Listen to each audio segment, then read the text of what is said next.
Yeah. Hog Twins here. Check out our friend Matthew Spirit at his podcast at The DUM Show and his website. Yeah. Don'tUnfriendMe.com. Yeah.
Adjusting transmitter output.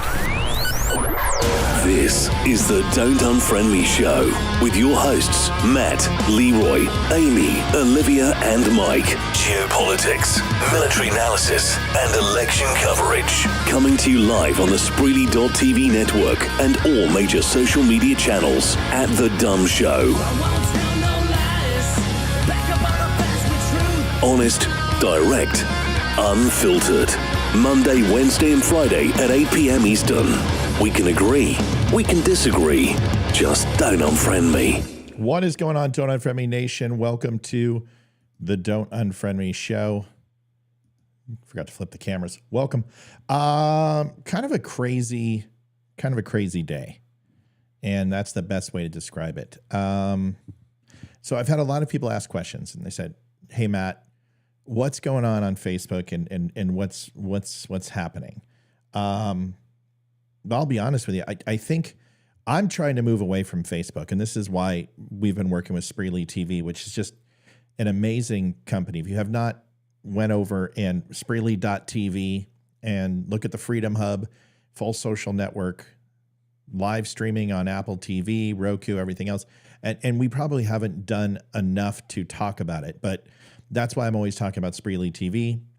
And you can watch it sitting in your living room or working out, or watch it on your iPad or your phone or Roku device, whatever.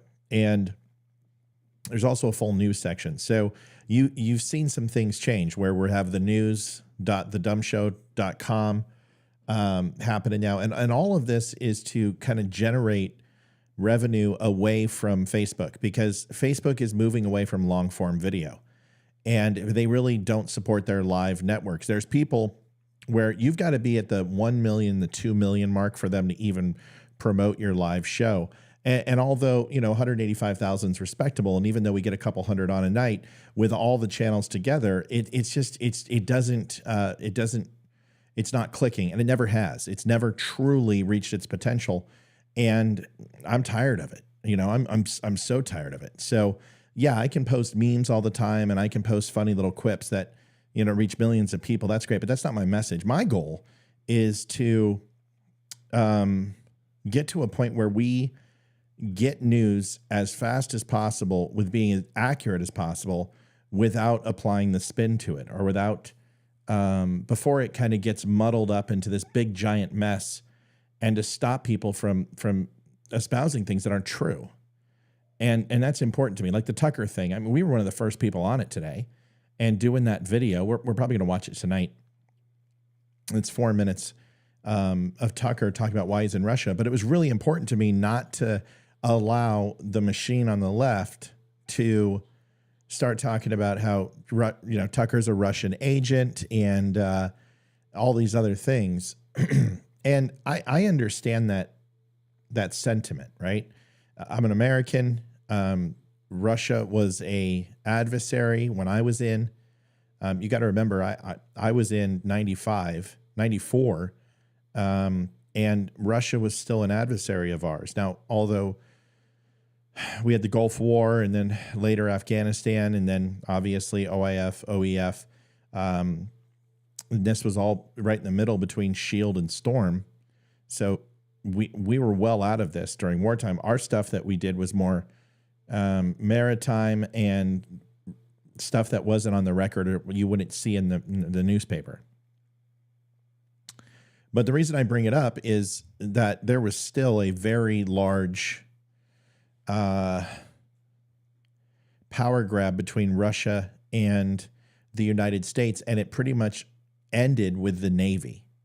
But that went on well into 1999, 2000, where the naval forces of the United States Navy and Russian Navy and the Russian fleet were constantly at each other. And if you ask any intelligence specialist during that time, that was really where we spent most of our fruits of our labor. So there's no love lost for me when it comes to Russia. I'm not a fan of Russia. Russia has been a bulwark or a bully for most of its existence. You can go back to the days of Rasputin, and you can go back to the Tsar and go back to the Bolshevik Revolution, and you can go and just look at Russia has always been the bear that wants to expand its titles, expand its property at all cost. And this is what Russia does, and they do it quite consistently, and they're still doing it today. And you can say Ukraine, thank you, appreciate it. You can say Ukraine is, we don't need to be there, we shouldn't be, whatever. It doesn't matter. Russia most assuredly invaded Ukraine. And the why and all of that really doesn't matter in the scheme of things because it happened. And now Russia is going to have to deal with what happens in every war or every conflict, which is the American people and the world of public opinion choosing sides and creating a hero and a villain in this scheme. And the old adage of whoever writes the history is accurate in this case, because whoever writes the history winds up being the hero. Because if you look at Japan, yes, Japan, honey, can you stop hitting everything? Sorry, it's really echoing. So Pearl Harbor, yes, that was a horrible day in our history. It was cowardly. It deserved everything the Japanese got. But by the time that we had reached to the point of Nagasaki, Bikini Island, Hiroshima, dropped the nuclear bombs, we had already killed hundreds of thousands. And it wasn't necessarily a tit for tat, so to speak. Japan's Navy was insurmountable and incredible. And Pearl Harbor had a lot to do with that. I don't think we would have taken them quite easily, but these battles that you saw, these naval battles like Midway, that were just incredibly destructive. And the losses and casualties in these waters was unreal. Are you coming in? Okay. So I got to mic you up. There you go. You're on. Okay. So, needless to say, hey, Liv. Hi. So needless to say, when we look at this, Japan was the villain, and they most certainly were. The Japanese Empire was a horrible, brutal, barbaric empire, to be certain.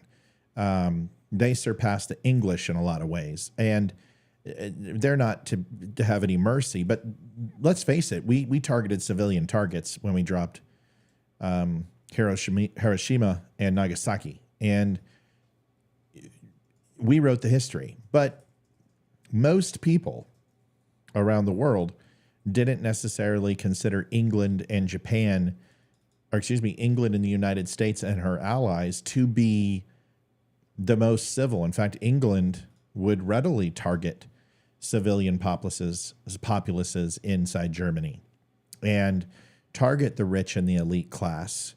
And I don't remember the name of the location, but it was kind of like the Beverly Hills of Germany.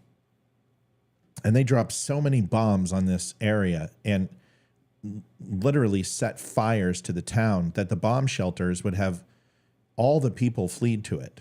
And we're talking people with pearls and minks and coats and, you know, driving the latest Mercedes-Benz or Rolls-Royce or whatever it would be. And they would get into these shelters, and there was so much fuel and so much heat and so much devastation that they dropped these large size ordnance that were designed to create fires and mayhem. And that when they would go into these shelters, there was some 500 people in some of these shelters. And when they opened the doors, it was literally filled with this black oil and tar. And it was so hot, it turned the human beings very similar to if you've never charcoaled before and created a fire starter by taking an old T-shirt, putting it into a steel can, closing, and only having one air hole for escape where the fire can't get to it, but the heat can, you'll char cloth, and then it takes to a spark like nothing. And it's great fire starter to create char cloth. So what it did is essentially do the same, but it liquefied the human remains into essentially what they all would become in a situation like that, which is petroleum. And there were no remains, minus the skeletons, of course. I mean, it's disgusting, right? But they would open up these bomb shelters, and they would just see, I think it was like 50,000 people were killed. I can't remember the name of the city. Maybe Olivia can check it for me. Can you just look up England bombs World War II, high-end German city, tens of thousands are killed in the basements. I can't remember. We watch these same programs on this, but that's not considered to be heroic. That's not considered to be honorable. I mean, we looked at the Japanese and said the Japanese were cowards for attacking us, and at least they attacked a military target. So I'm not here to defend the Japanese. I'm not here to condemn the United States. What I'm saying is that in war, whoever wins writes the history. And I think we have to be very careful. Now, there's some just outright evil, like Germany, that you can't possibly even remotely apply any logic to Germany in World War II as anything but unequivocally evil. Period. It the bombing of Hamburg? It wasn't Hamburg. Okay. Another city. It was like Geneva, or it wasn't Geneva, but like Geneva or something like that. It was very Swiss sounding. Or Wurzburg. Nope. It wasn't a burg. Dessau. Nope. Kassel, Mainz. Nope. Rich, prominent, elite area of Germany, and it was right at the tail end of the war. I'll know it right when I hear it. It almost sounds like England bombed it. Yeah, England. Okay. Well, it was a co-op bombing with England and the United States, but just German high-end city bombed. Dresden. That is correct. Okay. The Dresden bombing. Thank you very much. Well, so Dresden was the location, and if you read about this, it's horrific. So you can't really apply the same logic to Germany. Germany was the aggressor. Germany was an axis of complete evil and deserved to be obliterated. In fact, whether the German people were complicit in this or not, it doesn't matter. They deserved everything they got. And but with the Japanese, you have to understand that the United States did not want Japanese expansion. They didn't want another rising of the empire, and they were expanding into territories, and next was going to be Australia. They had already moved into Sumatra and the Malaysian Islands. They were moving and expanding into places in China. They were moving towards Korea. Russia wasn't very happy with Japan, and it created instability in the region. And the rising empire of Japan was lusting for world power and to be recognized by the larger powers, Europe and the Western culture. And they were embarrassed. When you look at the Versailles Treaty and you look at some of the other things that they were left out of, and they didn't even get to sit at the big kids table. This is probably what led to World War II was the treaties that took place in the Versailles Treaty, where the Germans felt neutered and disrespected. And on all of these things, you can have reasons.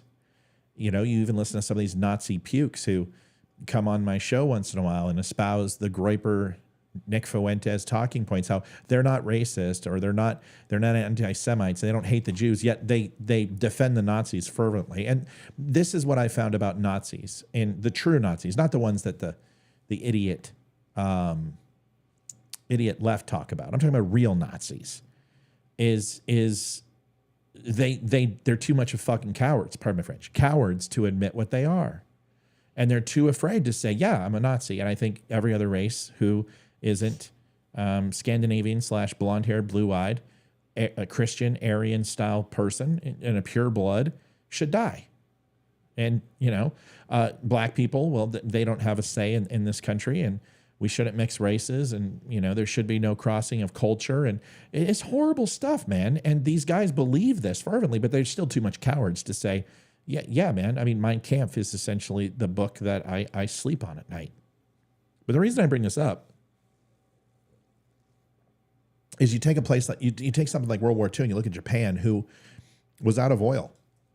The United States was putting trade embargoes. They were trying to slow down the growth of Japan and its rising empire, literally, and put trade embargoes on. And the territory that they had acquired ultimately would have, you know, whether it be Papua New Guinea or any of the other places that they put Japanese influence and Japanese stations and started to dominate these territories and started to encroach upon Australia, the United States said no more.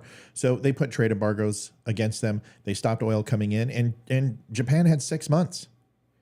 And we're going to go through a very harsh winter. And they realized that they would have had to pull back their gains and their expansion. And starvation was on the menu for that. And there was a lot of things that Japan was facing, and they had a choice.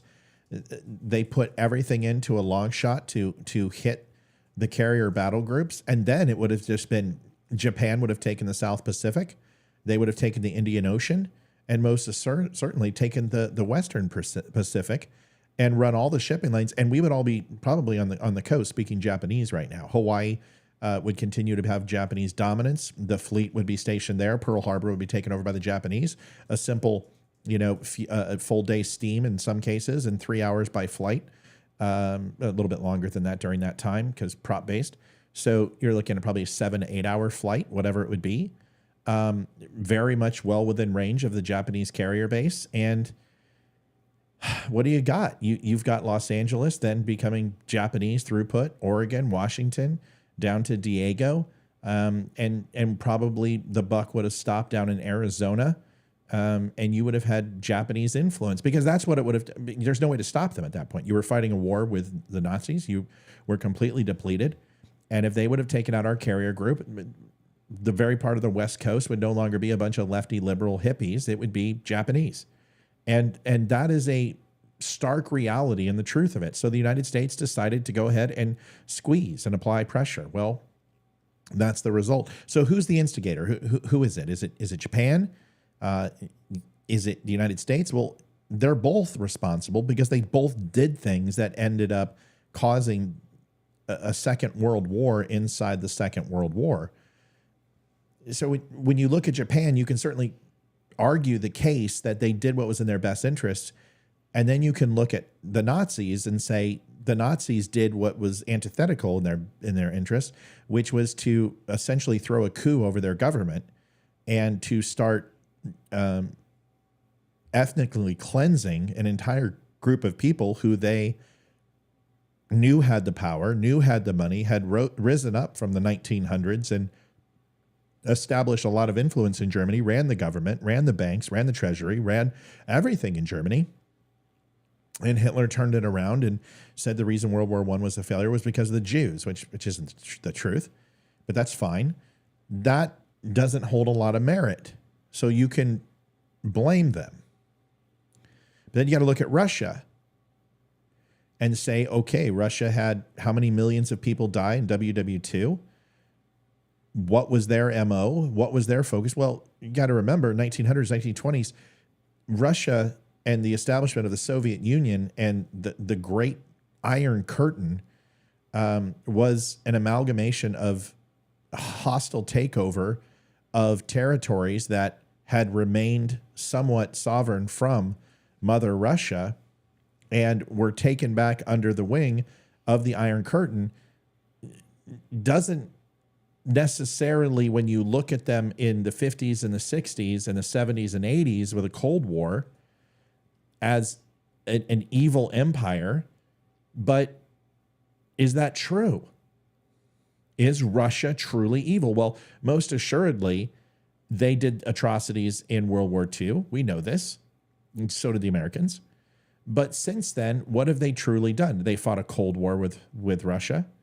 They had a nuclear arms race. There has been forfeiture and property seized, and countries have had civil war, and we've seen a rebranding of the entire Russian sovereignty to split up, and the Czech countries and Stan countries to split off from Russia and to recognize their own independence, similar to states in the United States. And we installed a democracy there, and it turned completely sour. It destroyed Russia. The oligarchs took over.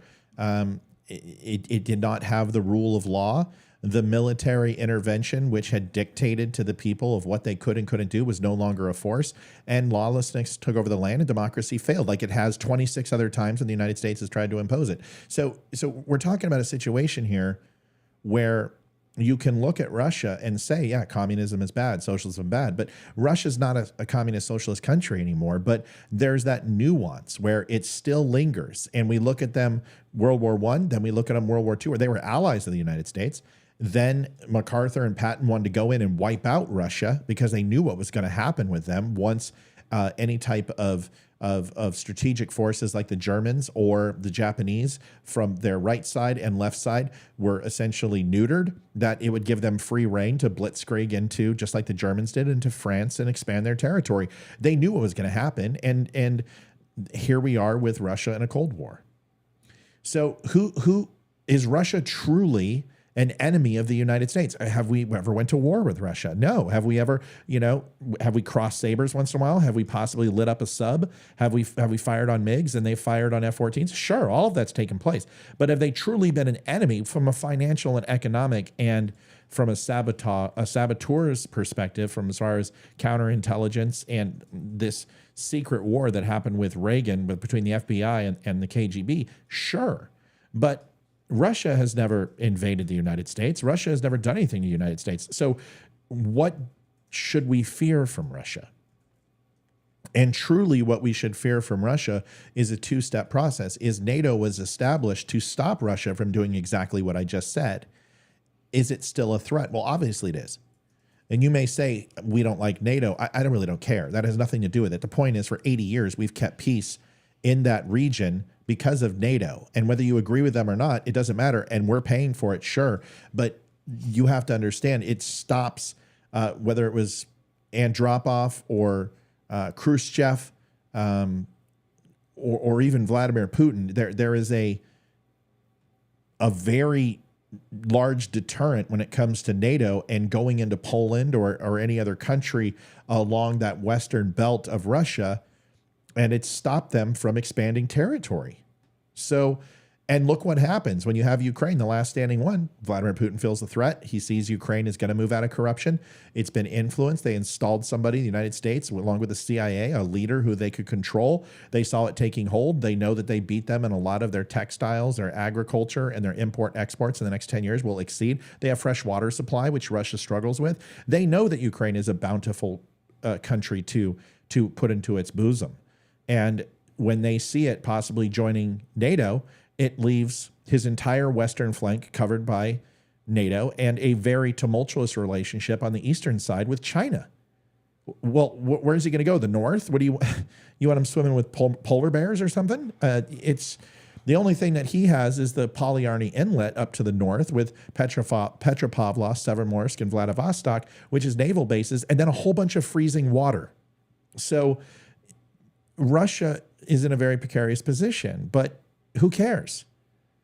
Stop meddling into trying to reform the old Soviet Union. Stop expansion.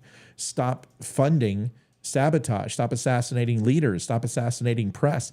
And all of these things ultimately have left Russia with a moniker of being evil. So you have Japan, who did evil things but had justification for doing it. You have Germany, who is just evil and has no justification for doing it. And then you have Russia, who has not demonstrated any evil towards the United States, minus the intelligence Cold War and the arms race, but also is not justified in their expansion into a free Europe. So it gives you three different scenarios to look at where the hero in all of them is the United States. We're heroes against the Nazis. We're heroes against Japan. We're heroes against Russia. And I have a question for you. For a country who has been in as many conflicts as we have, you would think we've been wrong once in a while. And for anyone to sit here and pretend we're not is extremely ignorant. You can look at Iraq and ask that question. You can look at some of Libya and ask that question. You can ask about the funding of Al-Qaeda and the creation of Al-Qaeda with our funding and proxy in Afghanistan to fight the Russians for their Vietnam that they had with Afghanistan. You can look at Iran. You can look at Mogadishu. You can just go on. You look at Morocco. You look at Egypt. You can look at Turkey, for God's sakes. The United States has made mistakes in its foreign policy.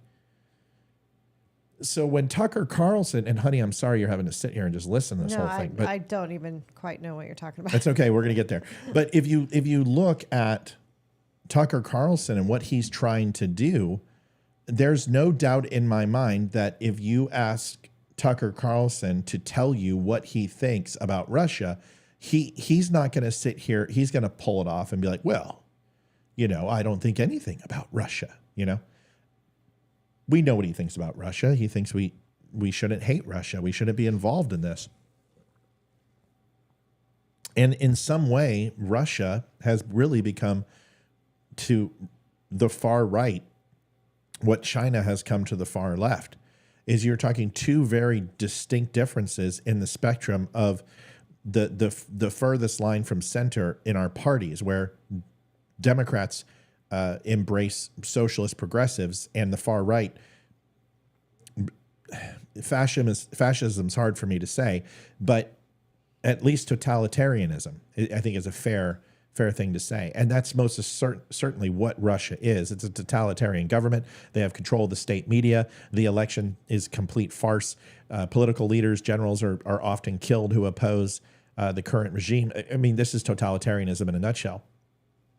So when we look at this, the far right has embraced Russia, and you find them defending Putin and saying Putin's a hero and he's going after bioweapon labs and making up all these stories that this is a fake war and Ukrainians haven't died.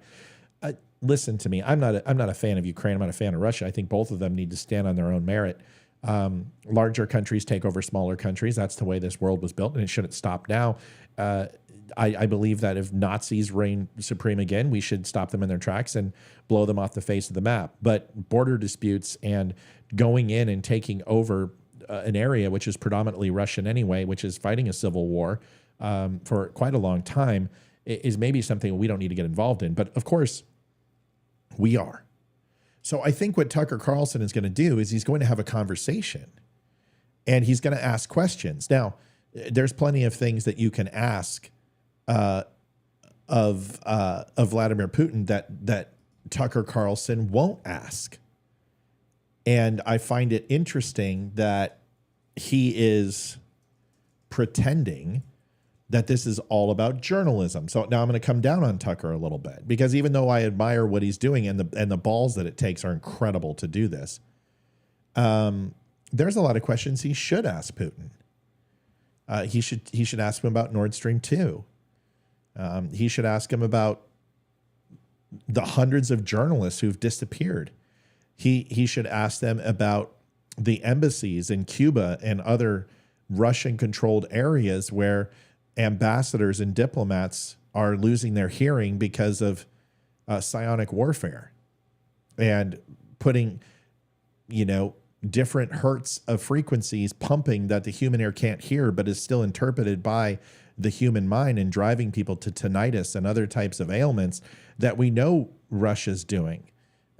He should be asked the question about proxying Iran, and ultimately that a lot of their defense systems, but also their offensive units, are supplied by Russia. He should talk about the energy trade with Iran and how it is literally keeping Russia alive at this point, and also the import-exports of energy to Iran, which is funding Russia to continue this war against Ukraine. He should talk about the lack of wheat production in Russia and how potash and fertilizer is impacting the world market and creating famine in Africa. We should talk about his expansion in Africa and why.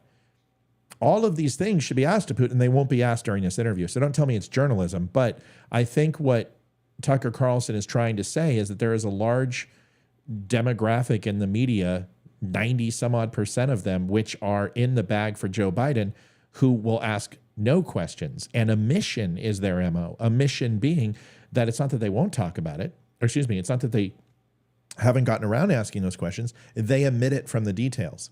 So the problem with the media is they don't actually lie. They just admit the truth, which we all know is still lying.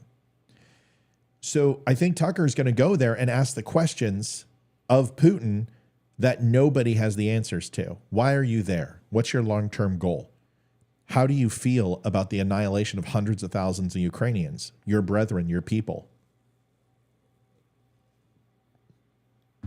He might ask him questions about the bioweapon labs, which I would love for him to ask that. I don't think Tucker will. He should, so we can put that shit to bed, because that's been a part of the disinformation campaign from Russia counterintelligence since 2002, shortly after I got out. And I've been hearing that for a long time. So, you know, Tucker has some questions here that he should ask of Putin, but he should also ask, are you going to go into Poland? And get this out in the open and say, well, then why aren't you releasing the defense minister that said he would go into Poland? And doesn't that send a signal to the United States? And get his perspective on this, because this is important. So although he's not going to ask all the questions I want him to, he's going to ask the ones that the media won't even talk about or have said that aren't true at all. And I think that's a great start.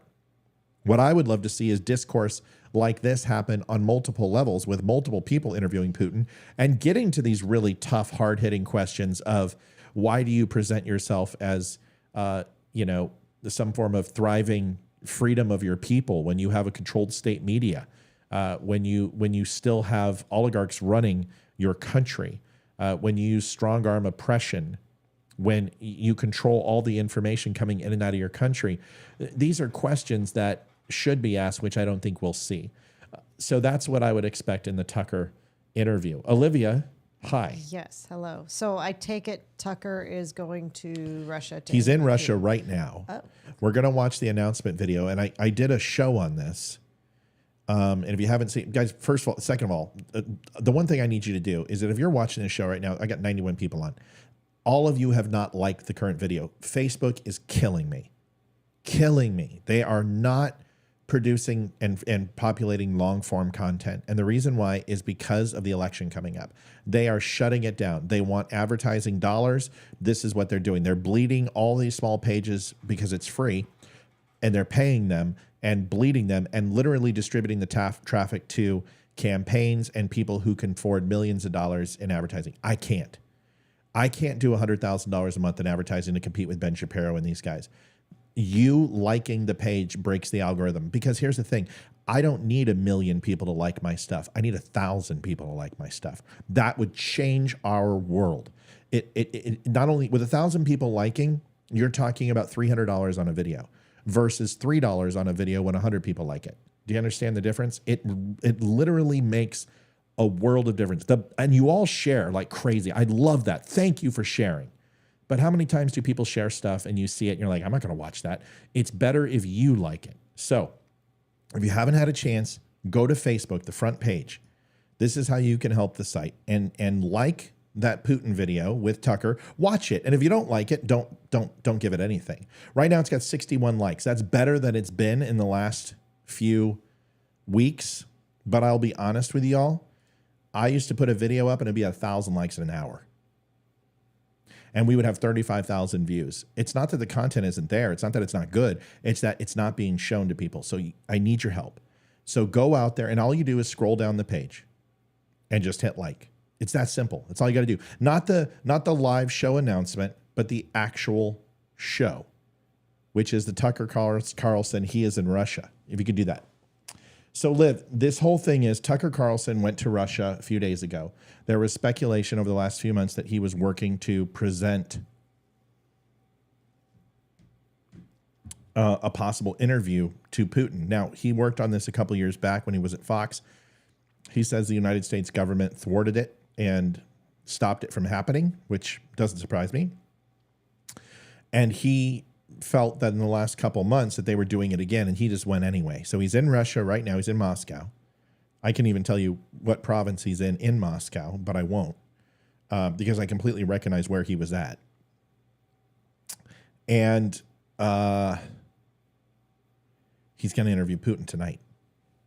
Now, when it will release, it's probably not going to be tonight. You're going to have an hour-long interview. They have to cut it. That's a lot of work. So I can't imagine that it'll be tonight that it'll be done. So we'll probably play it on tomorrow night's show. Okay? Liv? Okay. Okay, so here's the video of Tucker. We should all give it a quick watch and tell me what you think. Here it is. Okay. We're in Moscow tonight. We're here to interview the president of Russia, Vladimir Putin. We'll be doing that soon. There are risks to conducting an interview like this, obviously. So we thought about it carefully over many months. Here's why we're doing it. First, because it's our job. We're in journalism. Our duty is to inform people.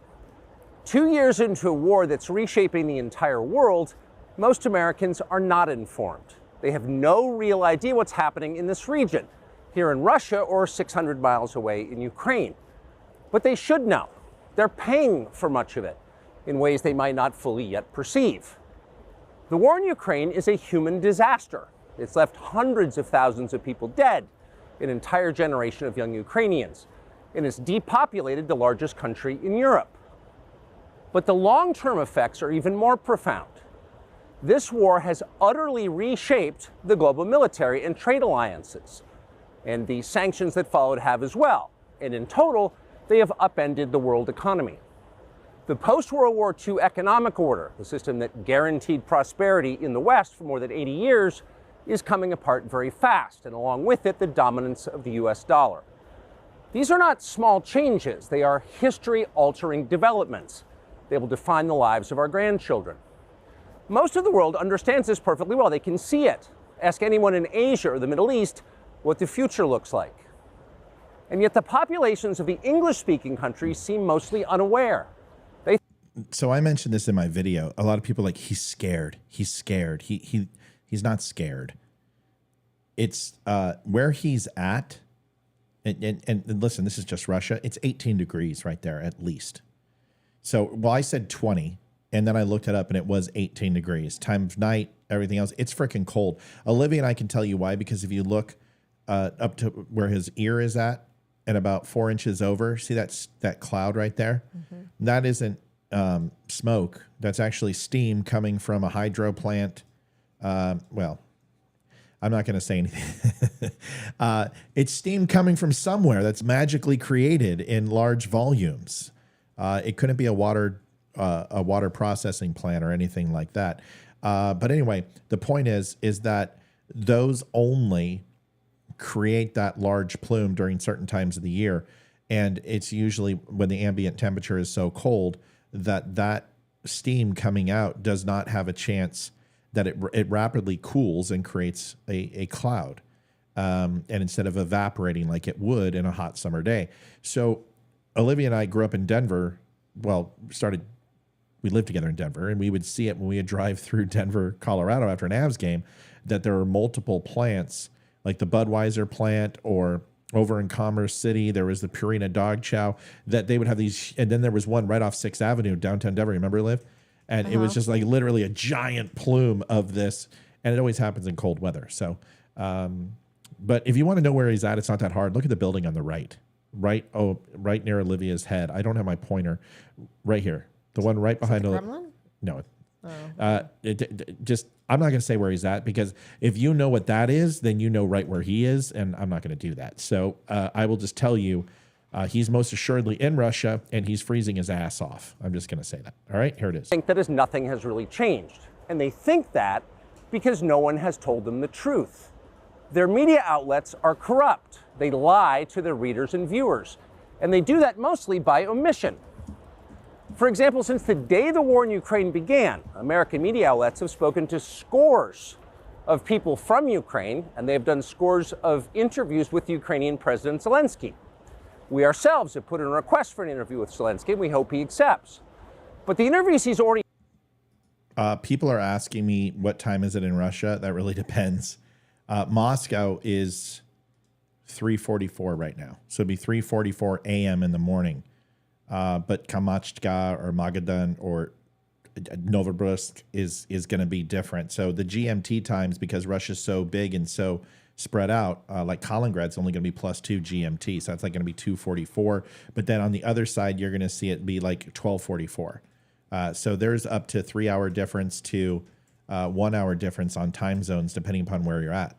Kamchatka is going to be 12:44, I believe, right now.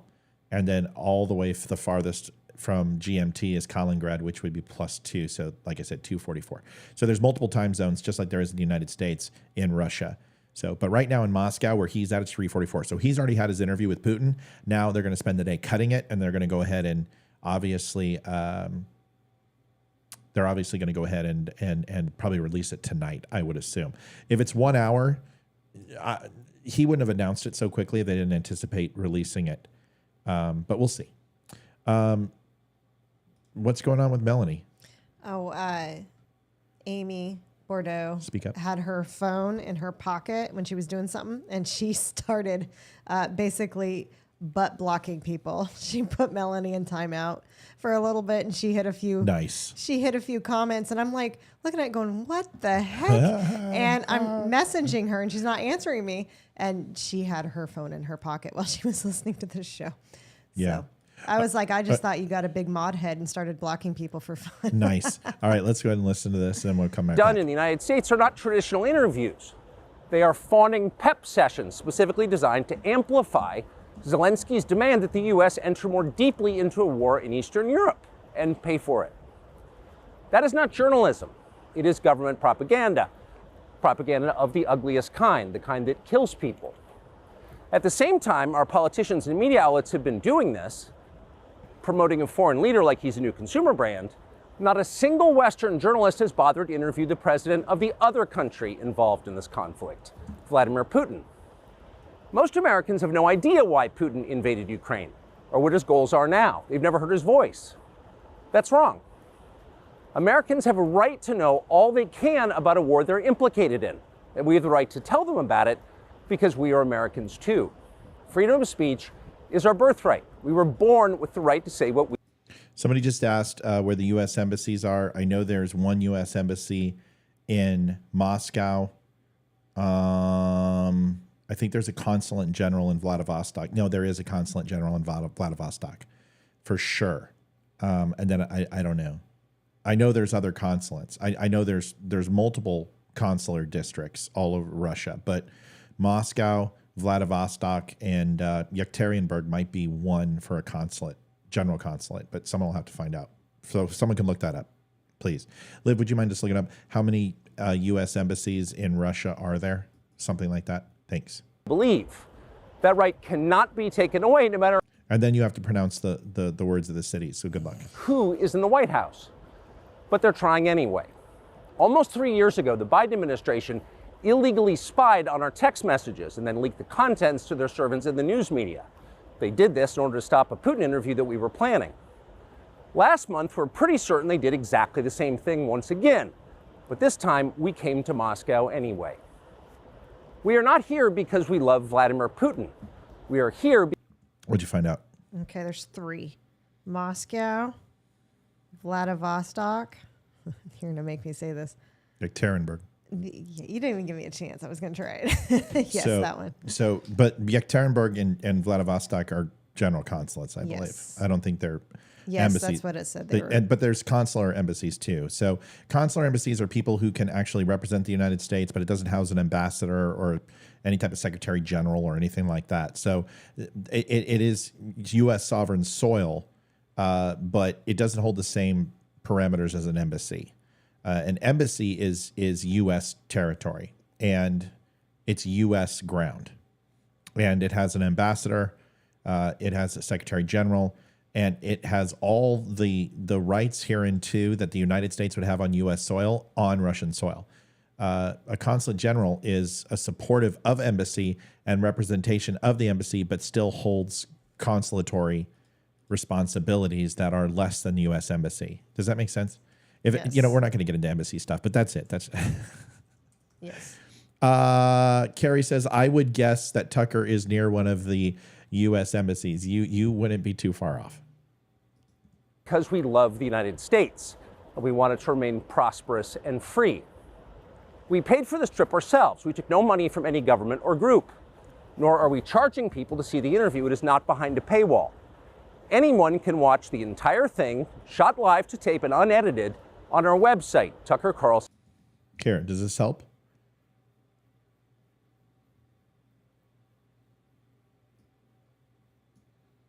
There's a picture of the embassy. Okay. All right. Okay. Let's press play. .com.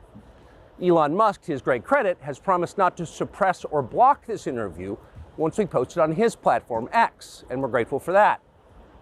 Western governments, by contrast, will certainly do their best to censor this video on other less principled platforms because that's what they do. They are afraid of information they can't control. But you have no reason to be afraid of it. We are not encouraging you to agree with what Putin may say in this interview, but we are urging you to watch it. You should know as much as you can. And then, like a free... So I'm not going to give too much information. I'm just going to say, there you go. Does that help? He's in Moscow. Well, he's in Moscow. I'm trying to help people understand his general location in Moscow. Does that make sense? Yes. In fact, if I can share this picture again from an analytics standpoint, where's this building in perspective? It's over to like right by my head. See that? I can't move it. No, it's not. No. See that lower right hand corner building right there? This is over here with the red light above it. Wow. I thought it was thought it was near my head. It's not, because he's in the adjacent building to that one. You'll see, it's not important. Let's just watch. Citizen and not a slave. See, Carrie's laughing. So You can decide for yourself. Thanks. So, needless to say, minus Adjusting transmitter output. minus We're in what Moscow location? tonight. Hold We're on, here to hold on, interview hold on, the hold on. president of minus Russia. what location Tucker Carlson is in? He's in a prestigious area of Moscow, which dignitaries stay and other people stay. He's not staying at a Motel 6. Okay, he's protected. So, who wants to bet to see if the TuckerCarlson.com goes down for some reason shortly? Well, that's the thing, is that he's had 11 million people watch interviews, so he's going to be fine. Tucker Carlson's workload on his server is spread between hundreds of different locations. It's probably synchronous with region code and where the traffic is coming from. So it's not like pinging into New York and supplying California. It's not one server. Like a video game, hundreds of servers are supporting multiple areas. So once that server load exceeds its bandwidth, it kicks over to another server. And it's just a constant server dump. So he pays an ungodly amount of his .com bill is based upon server bandwidth and the amount of uptime he pays for it. He pays tens of thousands of dollars a month for his site. Does that make sense? Mm-hmm. Yeah. So it doesn't drop. Anyway, so that's it. So hopefully tomorrow it'll come out, and we'll go from there. That's That's the best thing we can do. People are asking what the building is. It's an Orthodox church, that building, just FYI. Putin actually put a lot of money and invested when he was going through his humanitarian PR rebrand of trying not to be, what? I don't kill people. I'm a good man. I take care of Africans and bringing Orthodox church back to Russia when we don't like religion. What? I'm a good man.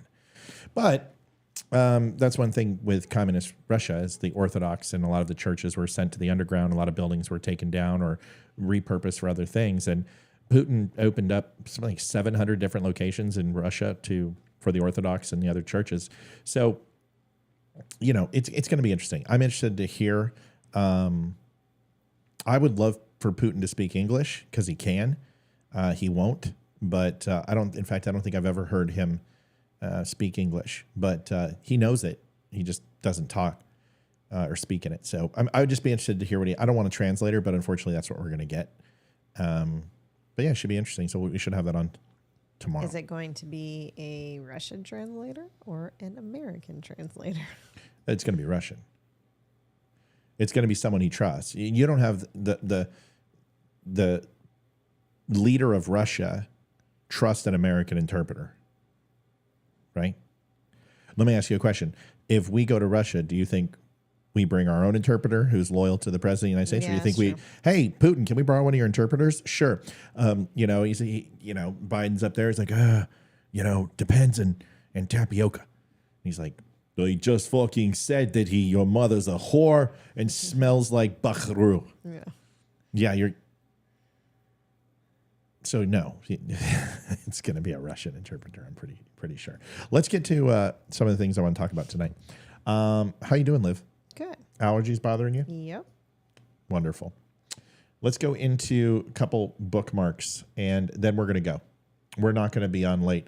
Here's something that I thought you would find interesting. You guys know I've defended Taylor Swift, that she's not a Satanist priestess, that she is a proclaimed Christian.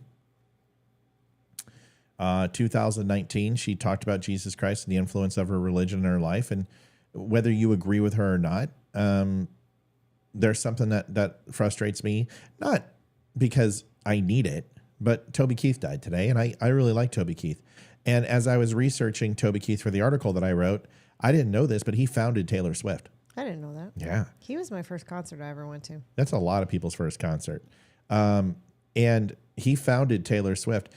It's really interesting. Here is a video of the whole rigmarole so you guys can learn about it. And the reason why it's interesting to me is I haven't really heard anything from her. And I question that because he's a conservative voice, and a lot of people call him a redneck and a chauvinist and all this other stuff. But at one point you loved him and you should recognize him.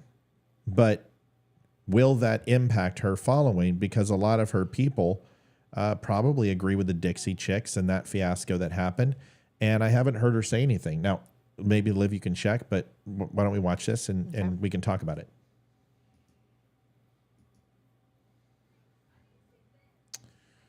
Sunny Beach.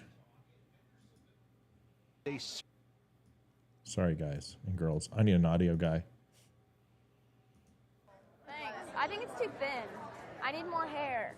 Hair talk at Hendersonville High is a serious subject for 15-year-old Taylor Swift, considering her hair and face are already in national magazine ads and coming soon to the cover of her first big record.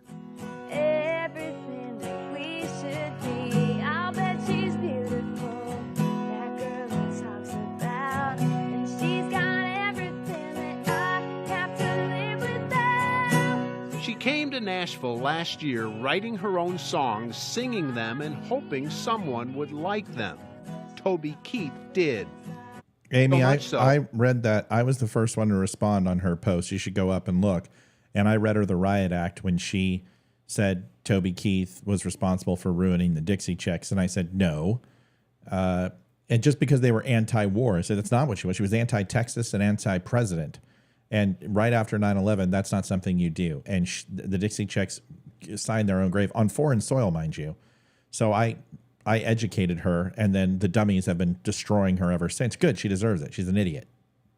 That he just signed her to his new record label. That makes them partners. You're in the room with him and you can feel it. There's a power there and you're just like, oh my God. So I don't think I'll ever get to a point where I won't see him and be like, oh my God, that's Toby Keith.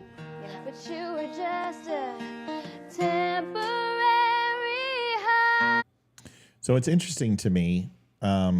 Have you heard anything, Liv? No, I'm actually going to ask Hayden. She would be the one who would know. Yeah, and so listen, I'm not going to start doing Taylor Swift news. That's not what my ultimate dream is. It's just Toby Keith was somebody who a lot of veterans really appreciate what he has given back to veterans and his music and his overall loyalty to the conservative movement. I love Toby Keith. One of my favorite songs of his, which is interesting because I don't even know the first name,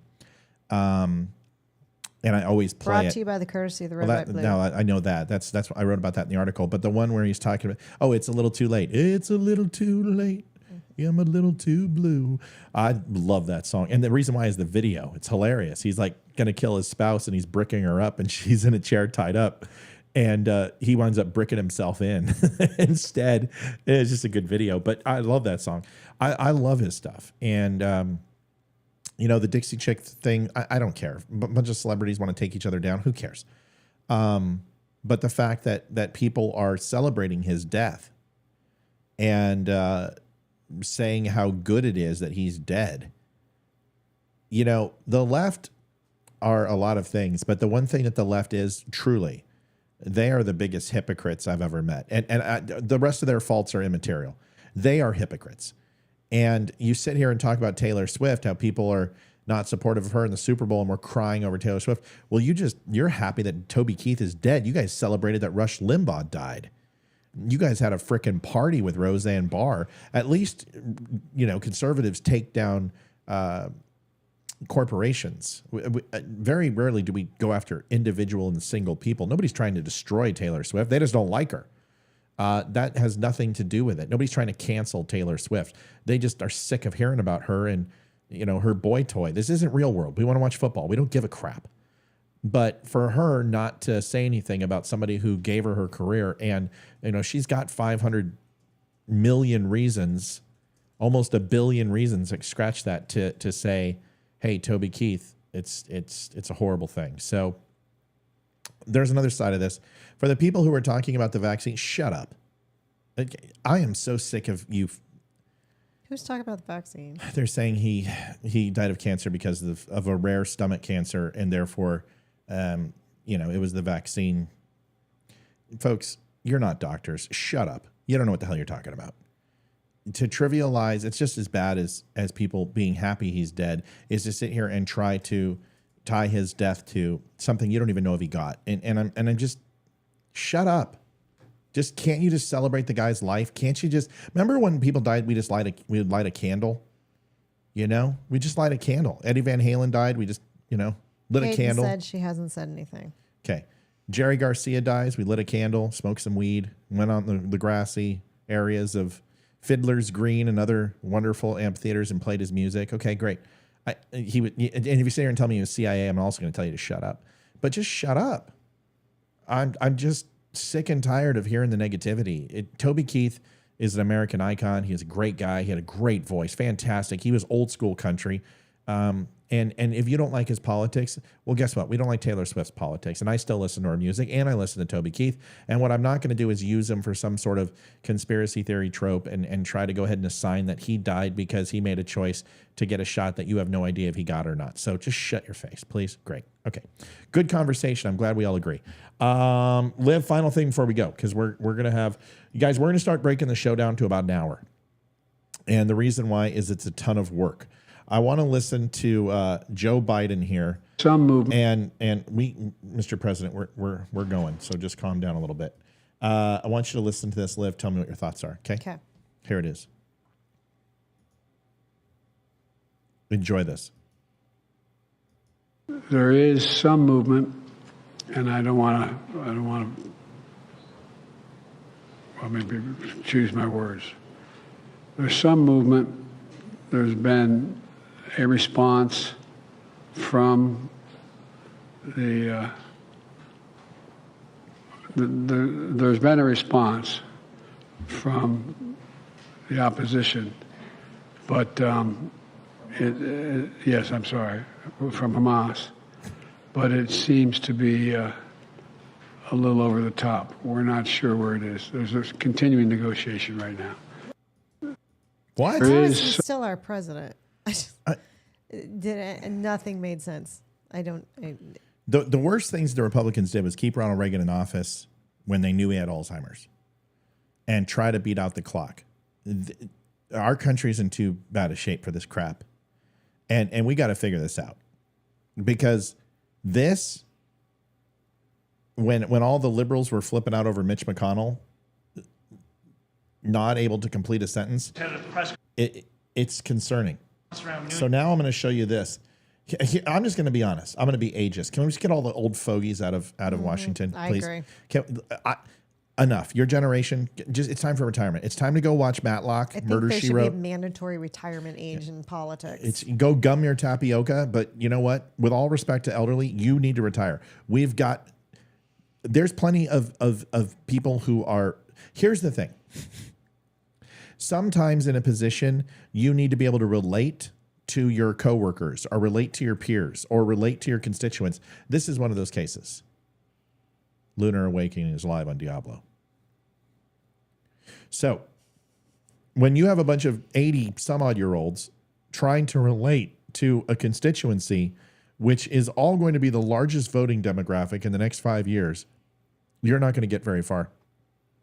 And everyone has a 75, 80-year-old in their life. They've got a grandparent. They've got a next-door neighbor. They got a friend.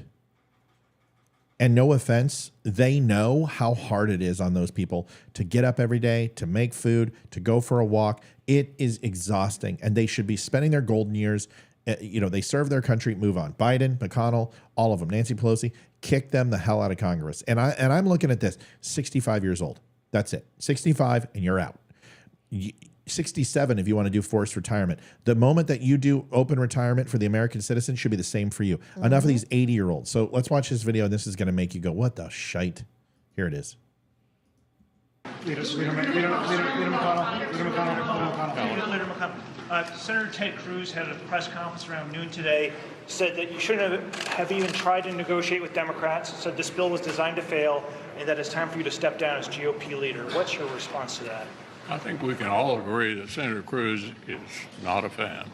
Leader McConnell. The president came out and he pointedly put the blame on Donald Trump. He said it is Donald Trump's is to blame for the failure of this bill. Was Trump's opposition too much for you to overcome?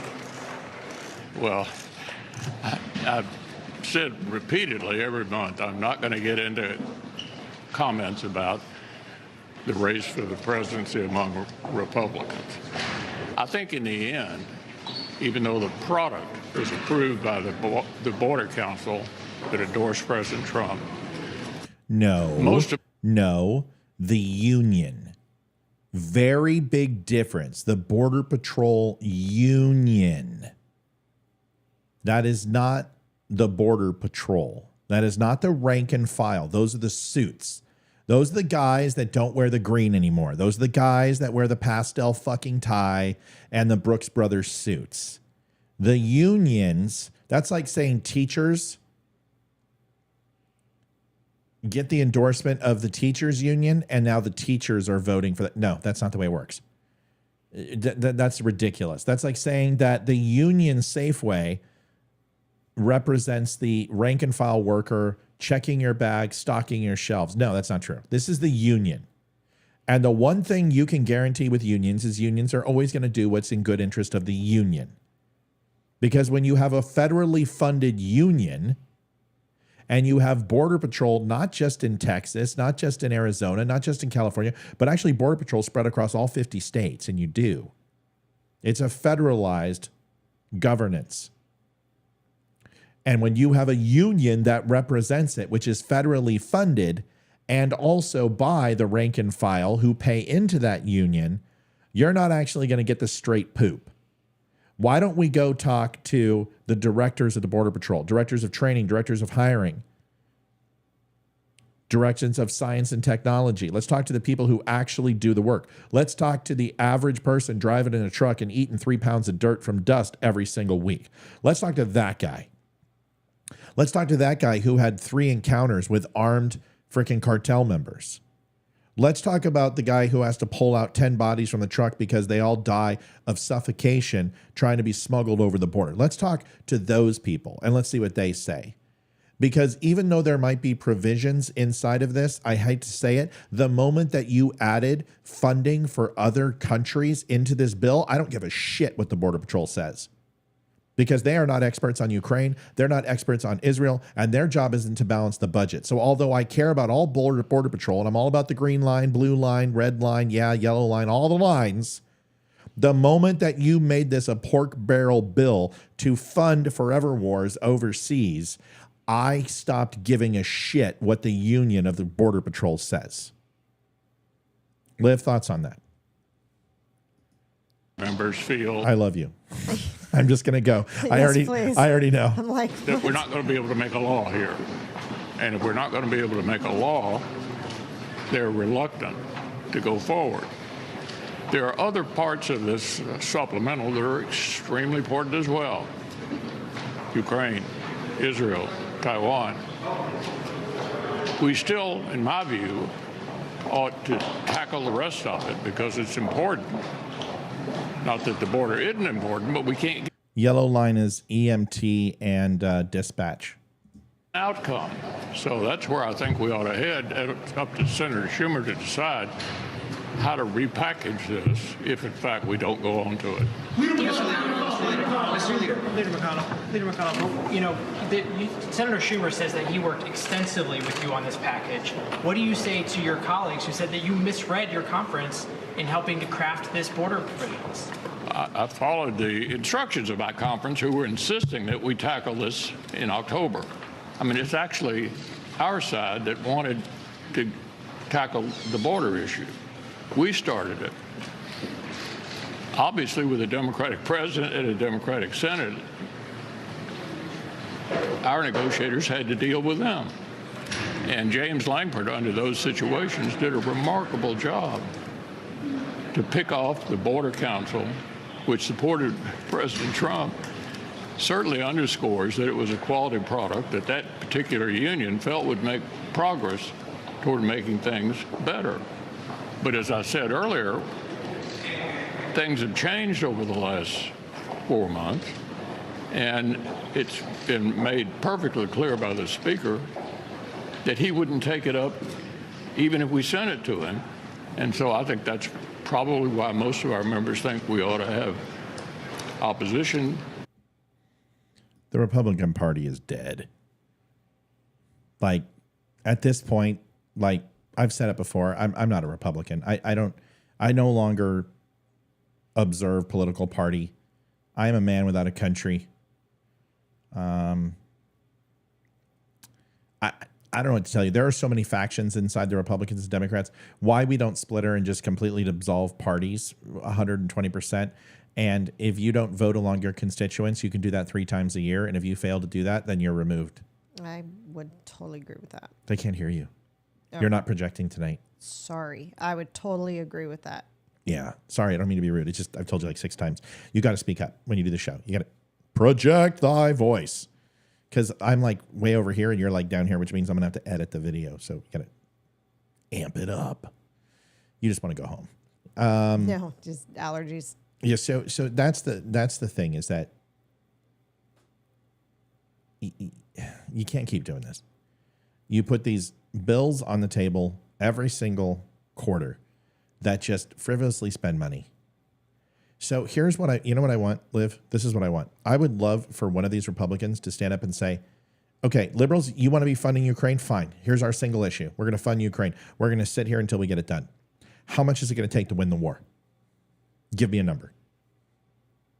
How much money does Ukraine need right now that will fund them till they win? Nobody will answer that because there's no way for them to win. They don't win this.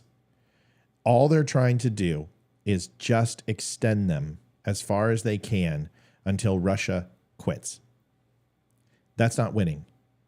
They're signing conscripts who are underage. They are deporting people who fled to Poland and other countries and sending them back in to fight with Ukraine. They're drafting women. This is not a tenable situation. Are you okay? Oh yeah, I'm fine. I'm reading comments. Okay, people are just like, is she dying? Is she No. dead? Is she a coma? No, I'm reading comments right now. There's a lot of chat going on. That's all. So there's no number. So we're just pissing in the wind. Okay, great. Scratch it off. Okay, folks, that's it. We're going to go ahead and fund them for the next 90 days, and then Ukraine, you're on your own. Because there is no win here. And I'm sorry, I'm not in the.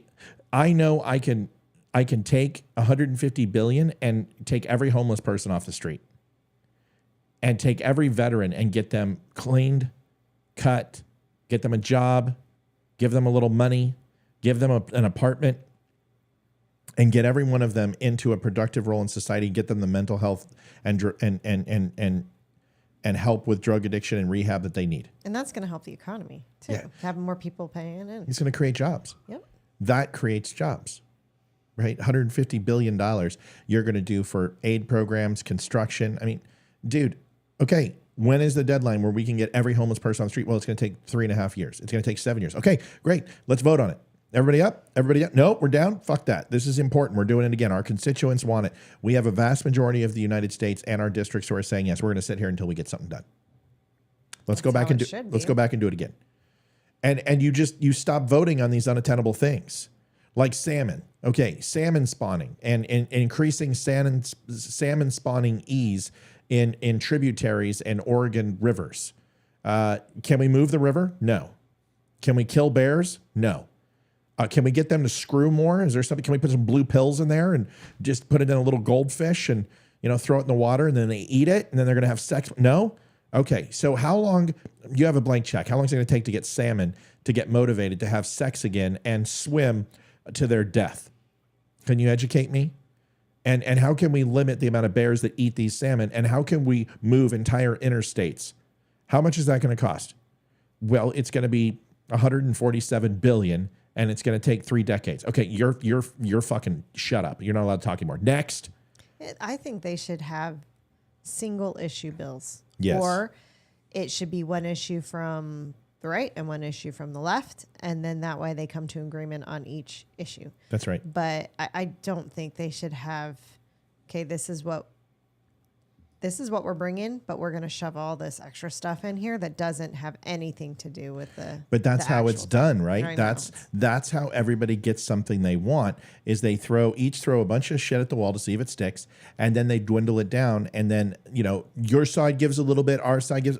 Wait a second. If it's wrong, if giving Ukraine $64 billion is wrong, and we've just established that there's no end in sight and there is no way to win this, it's an untenable situation, then I don't care how much border fence I want. I don't care how much fentanyl's killing. I'm not voting on that. Take it out of the effing bill. If you call it a border bill, then in the table of contents, you should have everything listed and appendices that says issue 1, 2, 3. And so here's what we go. Fencing, innovation in tech, apprehension, stay in Mexico, travel, Vladimir Zelensky getting 150 millimeter whatever. Whoa.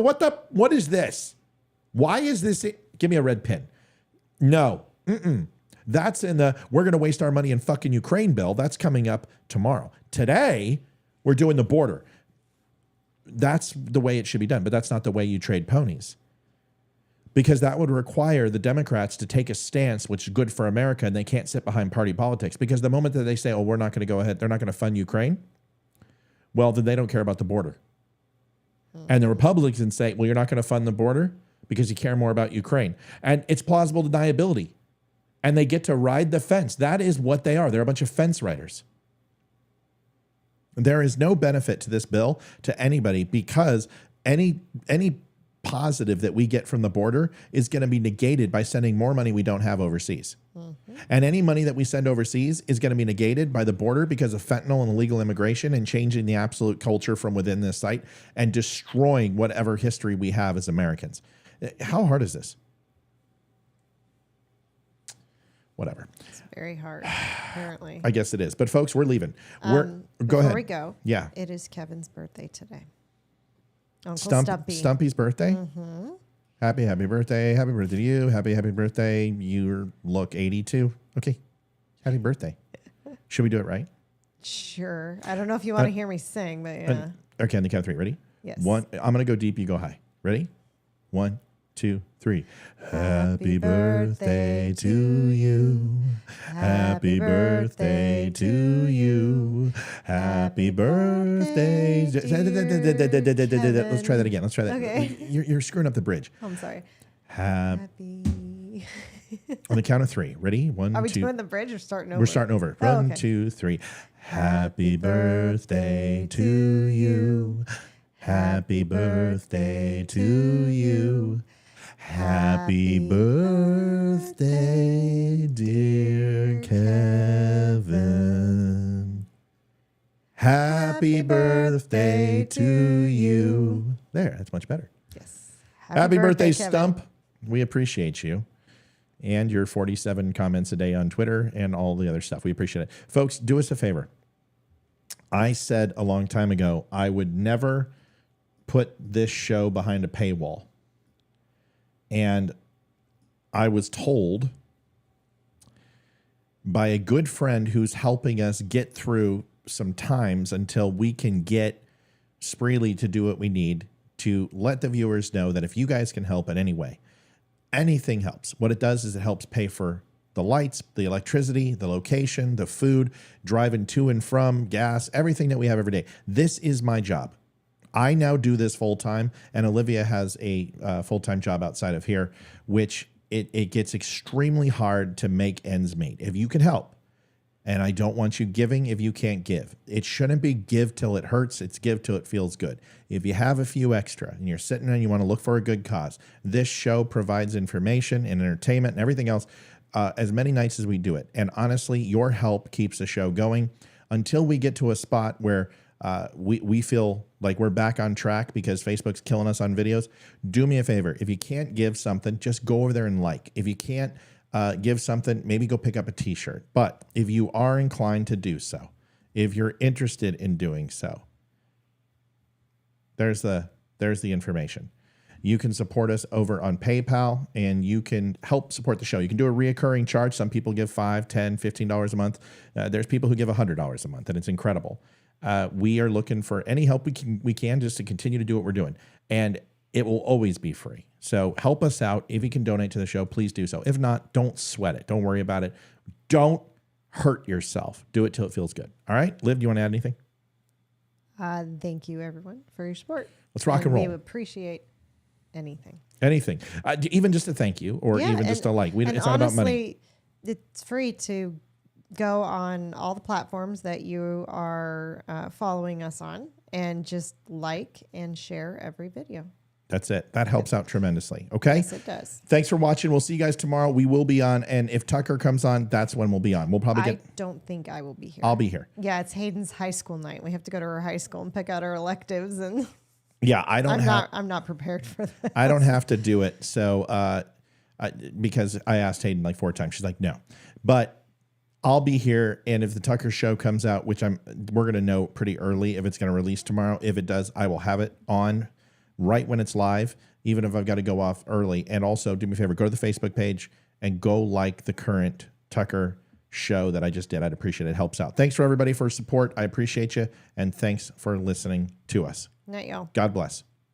Oh, do I have the close segment? Uh-oh. Yes, I do. Don't listen to the last part. 7 o'clock weeknights. I got to fix this part. Adjusting transmitter output. This is the Don't Unfriend Me Show with your hosts, Matt, Leroy, Amy, Olivia, and Mike. Geopolitics, military analysis, and election coverage. Coming to you live on the Spreely.tv network and all major social media channels at The DUM Show. Honest, direct, unfiltered. Monday, Wednesday and Friday at 8 p.m. Eastern. We can agree, we can disagree. Just don't unfriend me.